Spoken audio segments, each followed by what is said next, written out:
Hello guys, স্ট্র্যাটেজন থেকে জিৎ বলছি, যেটা আমাদের কলকাতায় ব্রাঞ্চ আছে।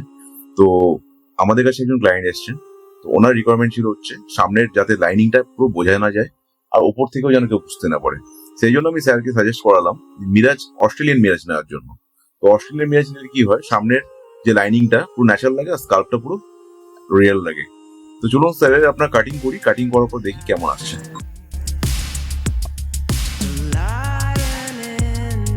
আফটার ফিনিশিং এর পর স্যারের লুকটা দেখুন কেমন লাগছে, আর স্যারের থেকে শুনে নেবো স্যারের কেমন লাগছে আর আমাদের কন্ট্যাক্ট কিভাবে।